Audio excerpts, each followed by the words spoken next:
Hey, welcome and get ready to be stunned as we're going to talk about colossal mistakes and unimaginable mishaps in the water. From substantial vessels stuck in the most unlikely places to catastrophic crashes that echo through history. In this video, we're going to talk about the world of oceanic misadventures, bringing you the top 10 most ridiculous ship collisions ever recorded. Stay tuned as we explore what happens when giant ships meet immovable objects with immeasurable consequences that move across the globe. Number 1, MV Tricolor Collision. We began with the MV Tricolor Collision, a bizarre incident that took place in the English Channel, a standout among nautical mishaps in the early 21st century. On the foggy morning of December 14, 2002, the MV Tricolor was navigated from Zeebrugge, Belgium, to Southampton in the UK, carrying nearly 3,000 new vehicles, including high-end models from BMW, Volvo, and Saab. In a tragic twist of fate, it met the Kariba, a container ship under the Bahamian flag, about 20 miles off the French shoreline in the English Channel. While the Kariba sustained considerable damage but remained afloat, the Tricolor was not as fortunate, sinking to lie on its side at a depth of 30 meters, about 98 feet. In an extraordinary turn of events, the collision claimed no lives, with the Tricolor's crew of 24 being swiftly rescued by the Kariba in a tugboat named Boxer. Nevertheless, the incident resulted in significant material losses. All of the Tricolor's cargo, including 2,862 vehicles and 77 units of roll-on, roll-off cargo like tractors and crane parts, was considered irrevocably lost. A spokesperson, like tractors and crane parts, was considered irrevocably lost. A spokesperson for the Wilhelmsen Lines, the owning company of the ship, mourned the irreversible loss, indicating that the Tricolor's capsizing and subsequent sinking led to its ruin of its precious cargo. This accident represented not only a disastrous event, but also a severe financial hit to the involved shipping and car manufacturing sectors. The collision's aftermath brought to light the continuous hazard presented in the congested English Channel, despite extensive measures to safeguard the area, including the development of buoys and patrols by French police vessels in the HMS Anglesey. The submerged Tricolor posed an ongoing threat, leading to additional collisions with its wreckage. Specifically, two vessels, one of which was transporting a highly flammable gas oil, collided with the Tricolor's remains, intensifying the danger. These events necessitated a critical and elaborate salvage mission, led by the expertise of the Dutch firm SMIT Salvage Company. The salvage operations was monumental and innovative. After completing the oil recovery to mitigate environmental damage, the team embarked on a meticulous process to segment the Tricolor wreck into 9 massive pieces, each weighing around 3,000 tons. This operation, likened to slicing cheese, was both a technical marvel and a somber task, as it involved the dismantling of a once vibrant vessel and its precious cargo. The salvage, culminating in the removal and destruction of thousands of luxury cars, was a poignant reminder of the transience of human endeavors against the forces of nature and fate. Completed over a year later, on October 27, 2004, this operation underscored the resilience and ingenuity of sea salvage teams in the face of daunting challenges. Number 2, MV Cosco Busan oil spill. The next, in November 2007, the seafaring community witnessed a significant environmental tragedy when the MV Koso Busan, navigating through dense fog, collided with the San Francisco-Oakland Bay Bridge. This accident led to the spillage of over 53,000 US gallons of heavy fuel oil into the San Francisco Bay, marking a dark day for local environmental health.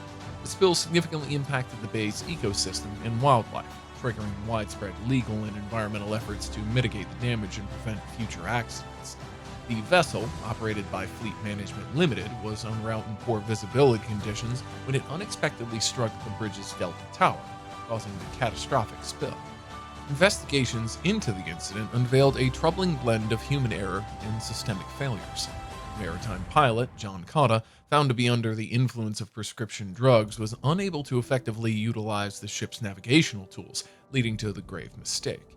Despite clear warnings from the Coast Guard's vessel traffic service, the vessel continued on its collision course. This oversight resulted in Cotta receiving a federal prison sentence for his role in the catastrophe. Further examination by the National Transportation Safety Board identified several causes for the mishap, including Cotta's impaired condition, poor communication between him and Captain Mayo Kai's son, and the captain's inadequate supervision of the piloting process. The situation was exacerbated by the ship's management failure to properly train the crew and ensure adhesion to safety protocols, coupled with the Coast Guard's lax medical oversight of pilots. The aftermath of the spill prompted critical reflections on marine safety and environmental protection protocols. The state of emergency declared by California Governor Arnold Schwarzenegger facilitated a swift response to the environmental crisis, underscoring the need for better preparedness and resource allocations for such incidents. Further inquiries into the accident spotlighted the significant role of human-machine interface (HMI) design in sea safety, suggesting that deficiencies in this area contributed to accidents. The Cosco-Passan incident thus serves as a poignant reminder of the intricate balance between human skill, technological aid, and environmental stewardship in the water transportation industry. The subsequent renaming of the vessel to the Hanji Venezia and its departure from San Francisco Bay symbolized a move towards recovery and the ongoing quest for safer maritime navigational practices. Number 3, MSC Napoli grounding. Next, in 2007, an unbelievable collision occurred on the coast of Devon, England. In 2007, the coast of Devon, England witnessed a seafaring incident that captured global attention. The MSC Napoli, a UK-flagged container ship, faced severe structural failure amid the tumultuous conditions of the English Channel on January 18th. Faced with a critical hull breach caused by the stormy seas and the violent impact in the European windstorm Chiron, a decisive action was taken to deliberately ground the vessel in Lyme Bay. This move was aimed at averting a potential environmental catastrophe. The MSC Napoli, with a history dating back to its construction in 1991 by Samsung Heavy Industries in South Korea and a capacity of 4,419 TEU, was no stranger to adversity, having previously run aground in Singapore in the Strait in 2001. The day after the breach, with its hull cracked and engine room flooded, the Napoli was in dire straits approximately 50 miles off the Lizard, Cornwall. The crew of 26 faced a harrowing ordeal, ultimately abandoning ship and spending several hours at sea in a lifeboat amidst gale-force winds and towering waves, before being rescued by the Royal Navy Sea King helicopters. This rescue operation, fraught with challenges including broken winch lines, underscored the perilous conditions at sea. Despite the initial proposal to tow the Napoli to Portland Harbor, concerns over the ship's stability and the environmental sensitivity of Lyme Bay led to the decision to beach the vessel there, a choice made to minimize potential spillage and facilitate salvage efforts. This decision, however, was not without controversy. Local environmentalists and officials expressed concerns over the impact of the bay's ecosystem, a region of significant environmental importance. The dialogue between the Nautical and Coast Guard agencies' salvage response team and local environmental groups highlighted the complexities of managing maritime accidents. The salvage operation that followed was a meticulous and large-scale effort, focusing not just on removing the wreckage but also on protecting the maritime environment from further damage. The MSC Napoli's grounding and subsequent breakup became a case study in the delicate balance between effective maritime tragedy response and environmental conservation, proving the critical need for careful planning and collaboration among all stakeholders in such emergencies. Number 4, MV MSC Chitra and MV Collegia 3. Continuing on the morning of August 7, 2010, off the coast of Mumbai, India, a significant maritime accident unfolded in the Panama-flagged MV MSC Chitra, while outbound from South Mumbai's Nava Shiva port, collided with the inbound MV Collegia 3. This collision not only caused the MSC Chitra to list sharply, but also led to the spillage of approximately 200 tons of oil into the Arabian Sea, alongside the disastrous scattering of about 200 cargo containers from its deck into the waters. The Collegia 3, incidentally involved in another mishap just weeks prior, further complicated the scenario, marking the event as a major ecological problem for the region. The response to the crisis was swift, with the Indian Coast Guard mobilizing its resources promptly after receiving the SOS message. The Coast Guard vessel ICG Kamala Devi was diverted to the scene for rescue and relief operations, managing to safely evacuate the MSC Shitra's captain and its 32 crew members. Both vessels, measuring at least 180 meters in length and having developed cracks from the collision, presented a dire risk of sinking, with the MSC Shitra listing precariously at about 45 degrees. The aftermath of the collision was grave, with the MSC Shitra leaking oil at an alarming rate of 3 to 4 tons per hour and continuously losing containers, including 32 holding hazardous materials to the sea. The Indian Coast Guard, recognizing the severity of the situation, declared an alert and deployed 6 vessels to contain the spreading oil slick, which extended up to 5 nautical miles from the collision site. The environmental ramifications were immediate, as the slick not only posed a direct threat to marine life but also to the coastal ecosystem reliant on the Arabian Sea. The MSC Shitra was reported to be carrying substantial quantities of fuel, diesel, and lube oil, exacerbating concerns over the potential for an unprecedented environmental catastrophe. This incident underscored the critical importance of navigational safety and environmental protection in a busy sea corridor. The collaborative effort of the Indian Coast Guard and other agencies in managing the crisis demonstrated a commendable commitment to mitigating the environmental impact. However, the 2010 Mumbai oil spill remains a poignant reminder of the vulnerabilities faced by marine ecosystems and the need for stringent preventative measures to avert such ruins in the future. The salvage operation that followed, aimed at removing the wreckage and containing the oil spill, highlighted the complexities and challenges of addressing the aftermath of such maritime incidents. Number 5. Costa Concordia disaster. Now, let's put our attentiveness to the infamous Costa Concordia disaster. The adversity stands as one of the maritime world's most heart-wrenching tragedies in recent memory.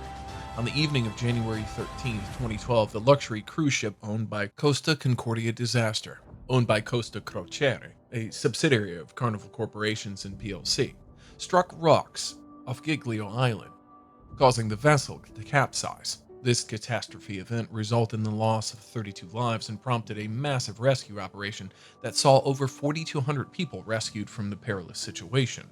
The Concordia, which at its launch in 2005 was Italy's largest cruise ship, boasted an array of luxuries, including multiple swimming pools, a casino, and the purported largest spa on a ship. The accident occurred as the ship, carrying 3,206 passengers and 1,023 crew members, veered off its standard Meridian cruise route for a maritime salute to Giglio Island, a practice that's been performed previously without incident. However, miscommunication and misinterpreted order led to the ship colliding with a reef, significantly damaging its hull and causing it to list, then partially sink, onto an underwater ledge. The chaos that ensued on the bridge, coupled with the confusion of orders, left the ship critically damaged and its passengers and crew in grave danger. The aftermath of the tragedy saw a focus on the ship's captain, Francisco Schettino, whose actions and decisions during the crisis came under intense scrutiny. Found guilty of manslaughter among other charges, Schettino was sentenced to 16 years in prison, highlighting the severe shortcomings in the crew's procedures and emergency protocols. This incident not only led to significant legal and financial repercussions for Costa Cruises and its parent company, but also triggered a global reevaluation of safety measures across the cruise industries. The salvage operation of the Costa Concordia, declared a constructive total loss, became one of the most significant and challenging in maritime history, culminating the ship being refloated and towed to Genoa for scrapping, a process completed in July 2017. Costing an estimated $2 billion, the misfortune's financial impact far exceeded the vessel's construction costs, with compensation offered to passengers and a rigorous salvage operation ensuing. The Concordia's journey from a symbol of maritime luxury to a tragic reminder of the sea's dangers underscores the critical importance of strict adherence to navigational protocols and emergency preparedness. As the maritime community continues to learn from what happened, the Costa Concordia remains a poignant memory of the lives lost and the imperative to safeguard against such tragedies in the future. Number 6. MV Rena versus Astrolabe Reef. Next, on the early morning of October 5th, 2011, the sea community witnessed a significant environmental blow off the coast of New Zealand. The Liberian-flagged cargo vessel MV Rena A 21-year-old shipping vessel measuring 236 meters in length was navigating its route from Napier to Tauranga at a speed of around 21 knots. In a critical lapse of navigational judgment, the Rena collided with Astrolabe Reef, situated 12 nautical miles off Tauranga. This collision led to the vessel's bow section becoming lodged on the reef, while its stern remained afloat. The accident resulted in the flooding of 2 cargo holds and the creation of several breaches in the ship's hull, endangering the 25 crew members on board and sparking an immediate environmental crisis. The MV Reno was transporting 1,368 containers along with 1,733 tons of heavy fuel oil, sometimes abbreviated HFO at the time of the grounding. An oil leak was detected on the very night of the collision, prompting the vessel's owner and insurers to appoint salvos from Spitzer to address the burgeoning catastrophe. Despite facing challenging and perilous conditions, the salvage team commenced a around-the-clock operation aimed at securing the vessel and initiating the complex process of extracting the HFO from the Rena. The operation, however, was severely hindered by adverse weather conditions, equipment malfunctions, and the unpredictable nature of the salvage environment. The situation deteriorated further when a storm on the night of October 11th led to the release of an estimated 350 tons of oil into the surrounding waters, with some reaching the Bay of Plenty coastline. The ensuing days saw the loss of 86 containers to the sea and additional oil spills, compounding the environmental damage. In response, oil spill response personnel, supported by a considerable number of local volunteers, engaged in extensive cleanup efforts all along the affected beaches. Wildlife experts were also mobilized to treat oiled birds, including little blue penguins and pied shags, and to safeguard rare New Zealand dotterels through preventative capture and then later release into cleansed environments. The saga of the MV Reno highlighted the fragility of marine ecosystems and the imperative for stringent navigational and environmental safeguards within the shipping industry. Over time, more than 1,300 tons of HFO were successfully recovered from the Rena, and efforts to remove the containers began in earnest, with significant progress made by late December. However, the vessel's condition continued to deteriorate, leading to its eventual breakup in January 2012 and the sinking of the stern section in April. The comprehensive salvage operation, managed by Resolve Fire and Salvage, along with the continued recovery and monitoring efforts, underscored the complex challenges and prolonged nature of addressing such maritime tragedies. The considerations by Rena's insurers, the Swedish club, to leave part of the wreck on the Astrolabe Reef serves as a poignant reminder of the incident's lasting impact on the environment and the local community. Number 7. MV Baltic Ace and MV Corvus J. Next, in 2012, the North Sea witnessed a shocking collision between the MV Baltic Ace, a car carrier, and the MV Corvus J, a container ship. On December 5, 2012, the North Sea became a scene of grave nautical tragedy when the Bahamian-flagged car carrier MV Baltic Ace collided with the Cyprus-registered container ship Corvus J. The Baltic Ace, built by Stocznia Gdynia in Poland and in service since 2007, was en route to Zeebrugge, Belgium, to Kotka, Finland, carrying approximately 1,400 Mitsubishi cars destined for the Russian market. The collision occurred some 40 to 50 kilometers off the Dutch coast, south of Rotterdam, in one of the world's busiest shipping lanes during the late hours of the day. The incident, attributed to likely human error, led to the Baltic Ace capsizing and sinking within a mere 15 minutes in shallow waters of the North Sea, making a sudden and tragic end to its voyage. The Baltic Ace was a roll-on, roll-off ship designed to transport vehicles within a large enclosed superstructure, equipped with 8 cargo decks and capable of carrying around 2,132 cars. In addition to its cargo capacity, the ship featured a single nickel-aluminum alloy propeller, a powerful main engine, auxiliary engines for onboard electricity, and a bow and stern thruster for improved maneuverability at ports.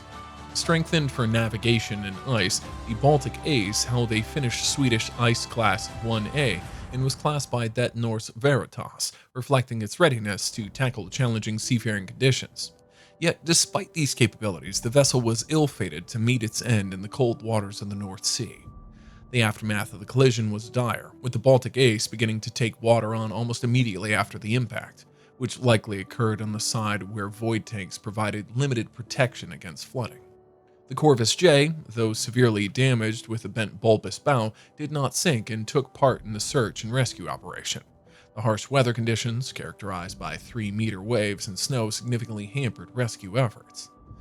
Of the 24 members aboard the Baltic Ice, 11 were confirmed dead, making it one of the most tragic seafaring accidents in recent history.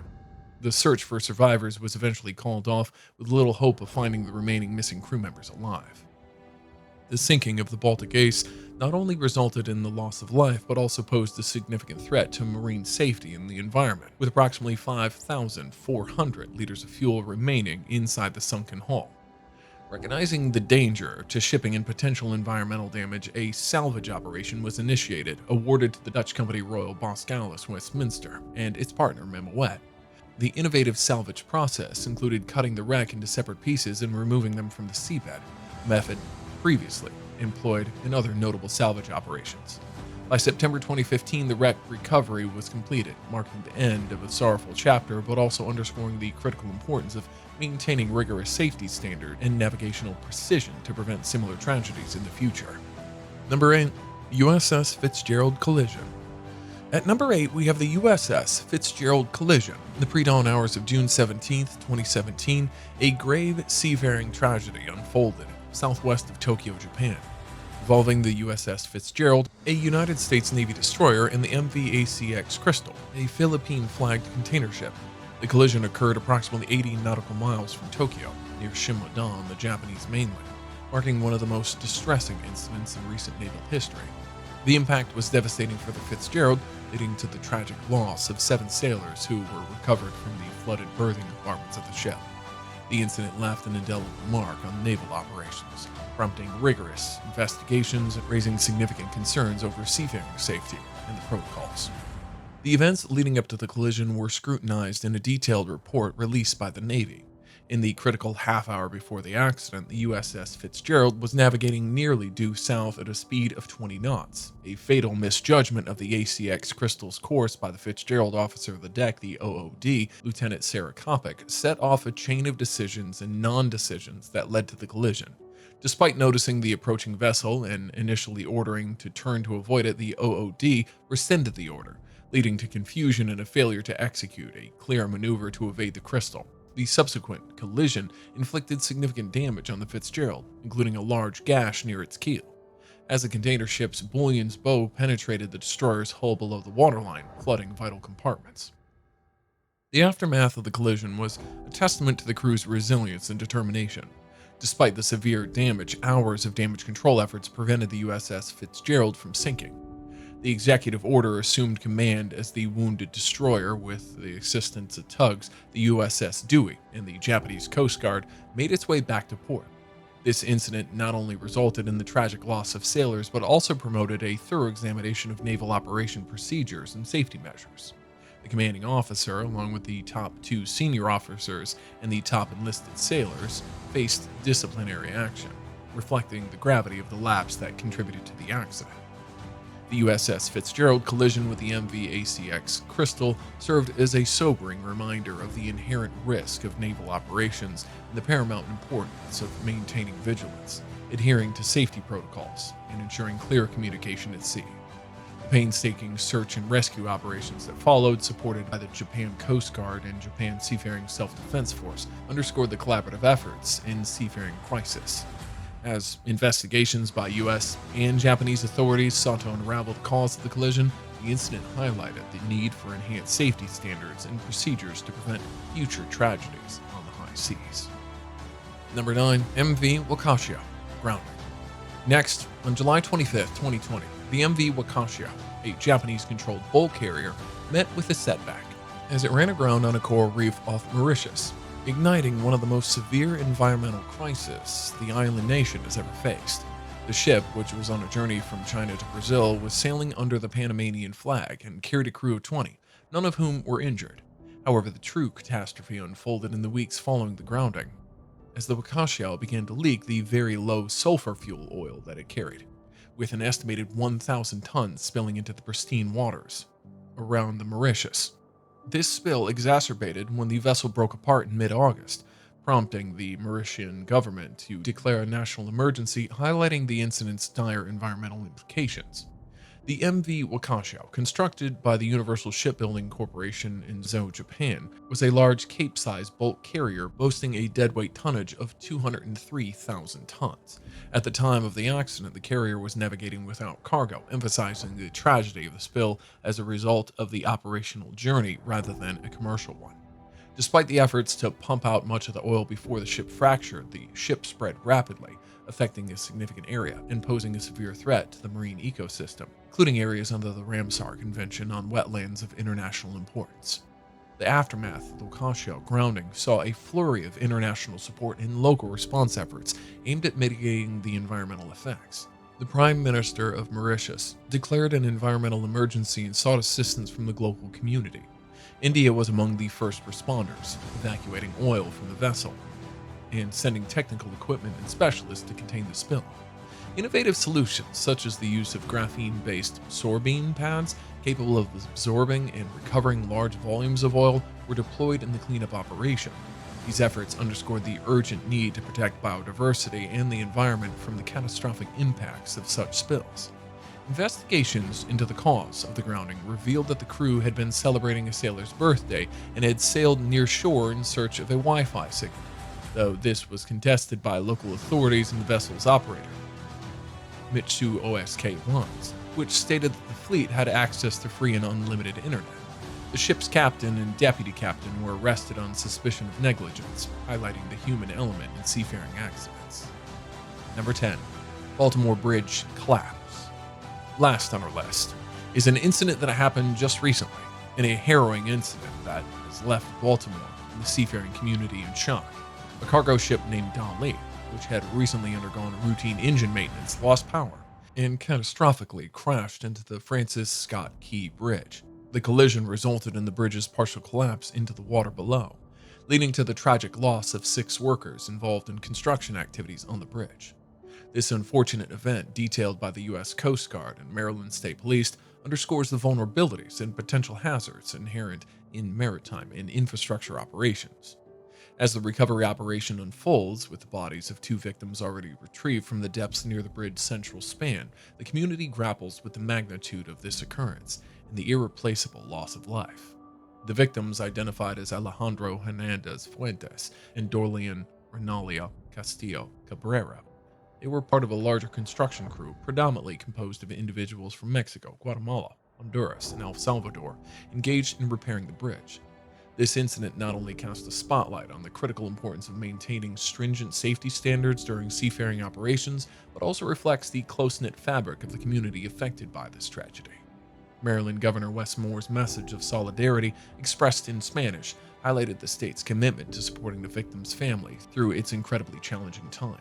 Meanwhile, investigations by the U.S. Coast Guard and the National Transportation Safety Board are underway to discern the precise circumstances that led to Dali's power loss and subsequent collision, a critical step toward preventing such incidents in the future. The impact of the bridge's collapse extends beyond the immense tragedy, affecting one of America's busiest ports and disrupting global supply chains, underscoring the interconnected nature of modern transportation and trade. As officials and the public awaits answers in the port's eventual reopening, the incident serves as a poignant reminder of the risk faced by those who work at the intersection of sea and infrastructure. The collective efforts to recover from this disaster, from clearing the debris to addressing the environmental concerns posed by the breached containers of hazardous material, are testament to the resilience of the Baltimore community and the broader network of responders and officials working to navigate the aftermath of this unprecedented event. That wraps up our list of the 10 astounding ship collisions that have indelibly etched themselves into the annals of nautical history. From the depths of the ocean where car carriers now lie to the unexpected barriers causing standstills. Thank you for accompanying us. See you in the next one.